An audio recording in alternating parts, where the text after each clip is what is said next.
we are at the Alabama Forestry Association annual meeting down in Orange Beach, Alabama, and my name is Stephanie Fuller, and I work with the Forest Workforce Training Institute, also known as Forestry Works.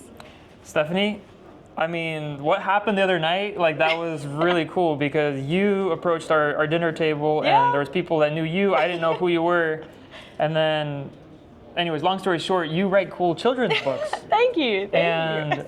I literally was reading that children's book, The Sam Visits a Sawmill, to my kids the other night, and then like I literally connected the dots. I'm like, wait, you're the one who wrote the book. So tell us a little about what you do, why do you do it, and just kind of share your story if you would. Yeah, for sure. So, Forestry Works, we focus very heavily on workforce development for the forest products industry. And so we want to make sure that we are focusing on bringing young people into the industry, educating really young kids about sustainable forestry, but then also filling jobs that are open right now, sustaining the workforce currently. And so the children's book idea came from having conversations with older children, and they didn't understand the concept of sustainable forestry. And so we wanted to make sure that we had resources for those children that spoke to them in a way they understood about what we do in our industry, so that maybe one day they would want to work in our industry. That's incredible. Great work. Thank High you. five. I appreciate it. Well, Thank can you show us the books? Let's actually, you have them here, right? Yes, absolutely. They're right here, actually. Let's check them out. And so right now we have 3 titles in our Tiny Timber Crew series. We have Lucy Meets a Logger, Sam Visits a Sawmill, and Travis Visits a Tree Farm. And so the goal of these books is to follow the supply chain of the forest industry. We kind of call it seed to shelf. And so we want to make sure that we're representing all types of occupations within the forest industry. And so we definitely plan to write a lot more of these books and grow the Tiny Timber Crew over the next couple of years and really represent the ins and outs of the industry. Why is it important? It's so important because, we use forest products in every aspect of our life every single day. And so not only is it important to get young people interested in working in our industry because they can have a meaningful career, but then also, even if they don't come in the industry as an employee, as a worker, forest products still affects their everyday lives, and they need to understand that and also understand the sustainability aspect behind the forest industry. I mean, what you're doing is absolutely incredible and phenomenal. And my kids and I are reading the book about Sam Visits a Sawmill. Thank you. But I didn't know that there was a whole Tiny Timber Crew collection. So there's 3 books in the collection? 3 books so far. We're planning to have at least 7 to 10 books by the end of it. So I love it. Very exciting. I want to support and whatever we could do to help you as far as my company goes, Koval. So this is part of it. Would you want to come on our podcast? We'd love to have you. Yes, absolutely. I would love to, and talk about, not only the books, but what we're doing as a whole with Forestry Works. And we're just really trying to get the word out there about what we're doing in the industry and how, young people can get plugged in. That's incredible. So what does Forestry Works do? So Forestry Works as a whole, we have 3 pillars of work that we focus on, and we do career education, career promotion and recruitment, and then training. And so obviously career education is very much our K through 12 component. We're making sure that students understand the industry and then also understand the occupations that come along with the industry. Right.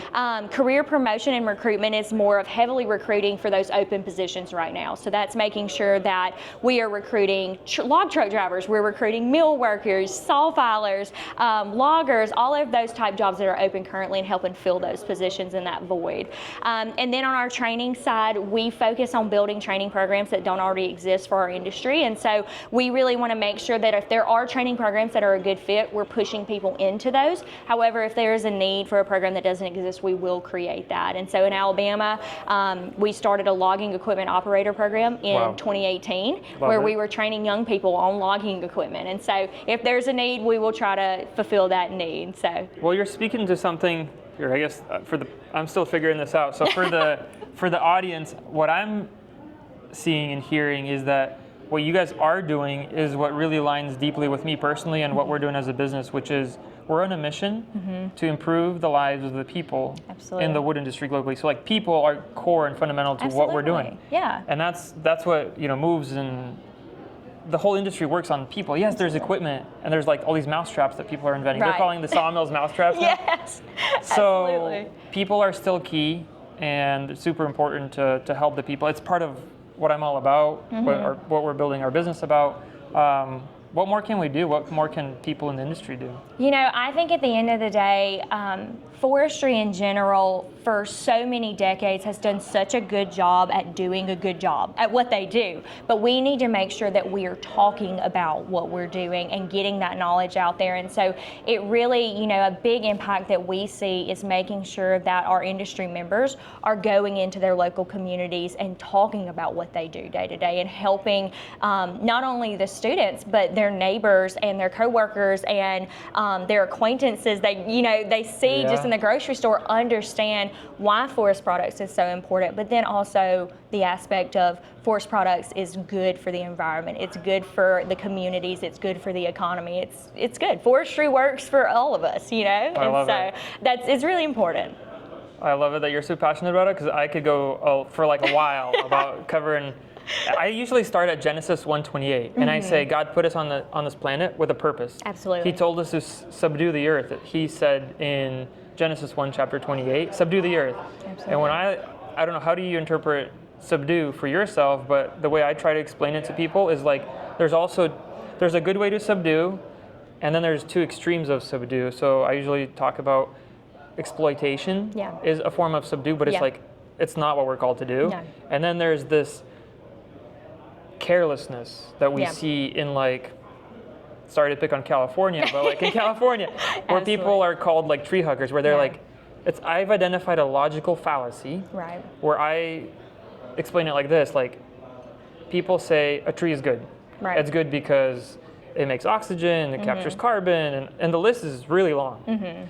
So, and then in education, anywhere I go, you know, the general public's perception is this: if a tree is good and if you cut it, that's bad. Right. Yeah. But that's very black and white. That's the logical fallacy right there. Is Absolutely. Because they don't take the time to understand that. I mean, look at these people, these booths. Like the forests are a crop just on a 30-year rotation, not a year. on a 1-year rotation. Absolutely. And so, like, we are called to subdue, and what it does mean in my mind is I interpret subdue as to be a steward of the resource, which, I mean, even children can understand that we are to use the forest and to take care of it. Absolutely. That's what I believe. I completely agree. We have been blessed to become stewards of this resource that we have, and so we're supposed to do the best that we can to take care of the resources that we're the stewards of. So I absolutely agree. But also use them. Yes, absolutely. Use them and make sure that they are healthy so that we can have a healthy life and economy and communities. And so I think it's a trade-off. You know, it's mutually beneficial. Absolutely. Would love to have you on the Wood World podcast to continue our conversation. Thank you. Absolutely. Yeah, I let's do appreciate that. it. Yeah.